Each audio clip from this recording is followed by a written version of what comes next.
O entendimento a ser compartilhado envolve espiritualidade, porém é mais amplo do que possamos imaginar. O assunto a ser tratado envolve profundamente todos os aspectos da vida: fonte de renda, vida social, vida sentimental, vida financeira, vida profissional, vida conjugal, família, enfim, tudo que envolve a vida, espiritualmente, emocionalmente e materialmente falando. Patriarcado. Patriarcado é o modelo de vida estabelecido pelo Criador. Foi por esse modelo que o plano de salvação na Terra foi implantado. O patriarcado consiste basicamente em valorizar, fortalecer e potencializar a principal instituição divina, a família. O patriarcado funciona por hierarquia, modelo estabelecido pelo próprio Criador desde o Jardim do Éden.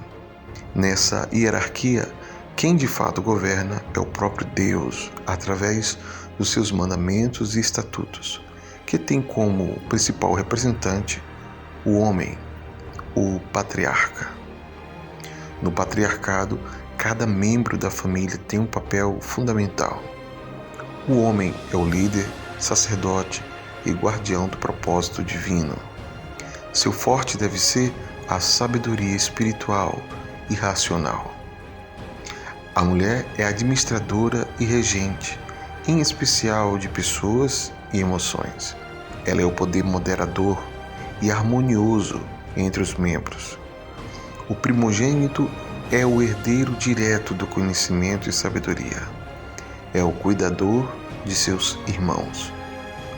Espiritualmente, no patriarcado, o marido cobre a mulher cobre os filhos serão a cobertura da próxima geração.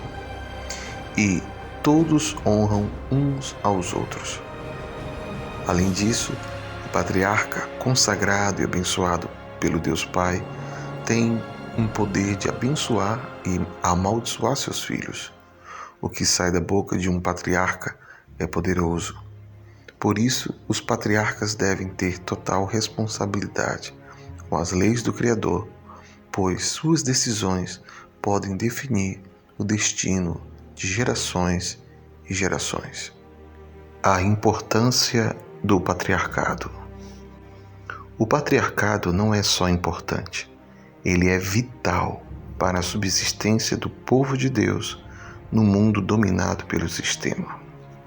Embora o sistema do mundo esteja predominantemente operante, o mesmo foi programado para falir. O propósito do sistema é tornar a humanidade em um só grupo, dependente e viciado numa vida artificial, para que tudo e todos aceitem sem relutância um líder mundial. As famílias dessa geração, sem se dar conta, estão enraigadas no sistema e, por mais que pareçam seguras e providas, podem se fragmentar e falir em um piscar de olhos. O sistema nos dias atuais não destruiu a instituição família, de fato, mas conseguiu desfigurá-la, fragmentá-la, enfraquecê-la e subjugá-la. Famílias fragmentadas não fazem resistência ao sistema. Lastimadamente, o sistema tem cumprido seu propósito com êxito. Lembremos-nos que tudo que é divino é odiado pelo mundo, reprimido pelo sistema. Leia João capítulo 17. Vemos que não à toa o sistema, através do tempo e por meio dos ativismos ideológicos, influenciaram a política e instituíram leis que foram tirando a força e o poder de instituições divinas que podem fazer resistência às imposições do sistema. O patriarcado foi uma dessas instituições violentamente atacada.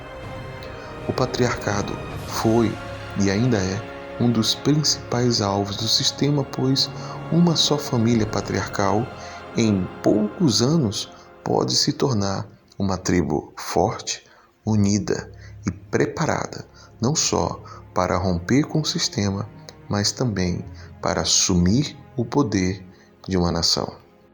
Um dos exemplos de como o sistema enfraqueceu as famílias, principalmente as patriarcais, é que no Brasil, por exemplo, o homem se prostituir, cometer adultério, divorciar e casar quantas vezes quiser, abandonar esposa e filhos, patrocinar e influenciar o aborto de sua companheira, ser viciado em drogas, bebidas, jogatinas, com tudo isso não está cometendo um crime.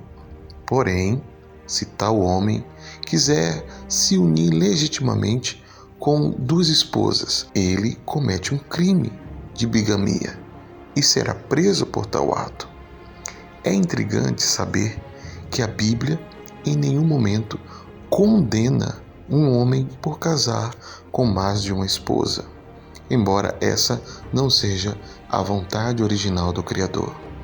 Porém, quanto a todas as outras práticas que as leis sistematizadas dos homens consideram toleráveis ou aceitáveis, são as que o Criador reprova, abomina e condena. Conjecturemos. Um homem fiel ao propósito patriarcal, casado com duas esposas ou mais, tendo 3 a 5 filhos por esposa, terá uma família grande, forte e unida. Em 30 anos, essa família formou advogados, médicos, engenheiros e outros profissionais de importância na sociedade, além de agricultores e produtores de itens fundamentais para a sociedade.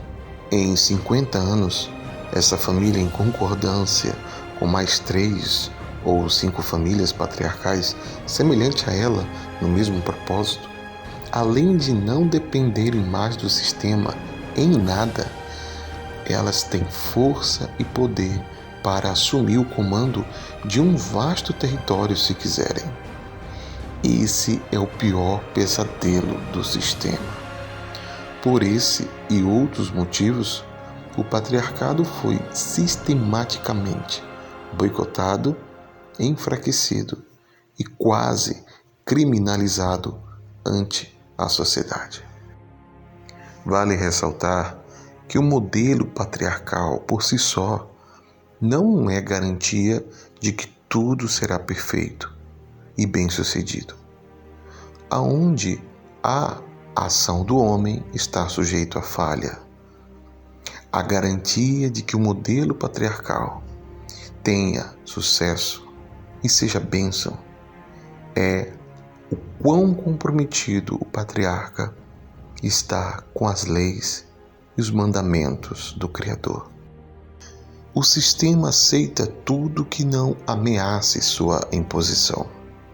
Porém, o menor movimento em direção ao legítimo modelo, vontade e propósito do Criador é atacado e condicionado quase como um crime.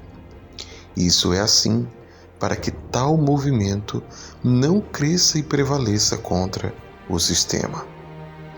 Na atual situação, em especial no mundo ocidental, a instituição família como funciona hoje serve simplesmente para alimentar e sustentar o próprio sistema. Os homens se matam de trabalhar para conseguir muito pouco, e desse pouco, grande parte é para pagar tributos, contas e o básico da vida que cada vez mais só encarece. Nessa frenética jornada, tal homem não tem tempo, nem cabeça e muito menos prazer em cuidar, ensinar e consolidar seus filhos e família dentro do propósito divino. O sistema impõe que, para ter qualidade de vida no próprio sistema, é preciso ter muito dinheiro, mas para isso o chefe da casa deve praticamente viver só para trabalhar. Pior que isso é quando tais homens, rendidos ao sistema, passam a ter prazer nessa vida egocêntrica e materialista, a ponto de fazer tudo para ter dinheiro e poder no sistema. Muitos vendem a sua própria alma. Quando não, para aliviar a penosa labuta da vida, tal homem se dá aos vícios e prostituição, que geralmente termina em conflitos, violência, traumas e destruição, acabando com o que se pensava ser uma família padrão. Paralelamente a isso, mulheres, refém de homens corrompidos pelo sistema, são subjugadas, oprimidas e abandonadas, tendo que, muitas vezes, assumir o papel do homem, tentando atenuar os estragos feitos pelo então chefe da família, corrompido. As mulheres ficam exauridas de tanto carregar sozinhas as responsabilidades familiares, emocional, financeiro e espiritual, e se tornam verdadeiras zumbis sociais, sem perspectiva nenhuma, a não ser torcer para que os filhos não sofram o que ela sofreu. Por outro lado, tem as mulheres que, cooptadas por ideologias e pensamentos do sistema, pensamentos mundanos, decidem se libertar de tudo que não seja a sua própria vontade e seu conceito de felicidade. Essas se corrompem do propósito original e se entregam a uma vida libertina, acreditando ser independente e empoderadas. No início, tais mulheres têm uma enganosa sensação de liberdade, como foi com Eva no jardim.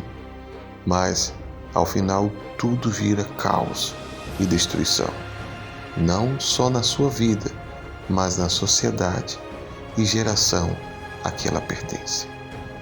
Tudo que foge do propósito original divino está fadado ao caos e destruição. Estando o homem e a mulher completamente fora, ausente, insurgente, impotente, indiferente com seus papéis e propósitos divinos, os filhos são herdeiros de um modelo falido que proporcionou mais traumas, frustrações, mágoas, dores e maldições do que riquezas materiais e espirituais. A grande maioria dos filhos se tornam reflexo negativo de tudo que seus pais foram ou deixaram de ser.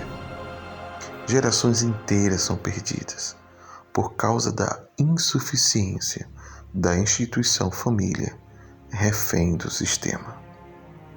Diante dessa lastimável realidade, é imprescindível reconhecer e considerar que precisamos urgentemente de um eficiente antídoto, um remédio, uma solução. Há quem olhe ao cenário atual e não veja o quão a instituição família está fadada e programada à falência. Infelizmente, a verdade é que até mesmo aquelas que aparentemente gozam de certa estabilidade financeira e ou conjugal já estão com o vírus do sistema adormecido nelas. Como bem diz as Escrituras Sagradas, um pouco de fermento leveda toda a massa. Assim é nas bases das instituições que permeiam uma sociedade onde o sistema opera. O fermento já está desde antes da formação das famílias. Já está no subconsciente, nos conceitos, nos hábitos, nas condições de trabalho, no sistema financeiro, nas opções de lazer, entretenimento e realização de vida. Enfim, em tudo. A ruína da atual instituição, família, não é questão de se acontecer, mas quando. Encontrar e aplicar um contraponto, uma solução, uma resposta, não resolve tudo de imediato, mas a médio e longo prazo se torna uma questão de sobrevivência. Quem é prudente não deve construir só pensando na vida de agora, mas na de amanhã, na posteridade. Algo deve ser aprendido com a síndrome de Ezequias. Leia 2 Reis, capítulo 20.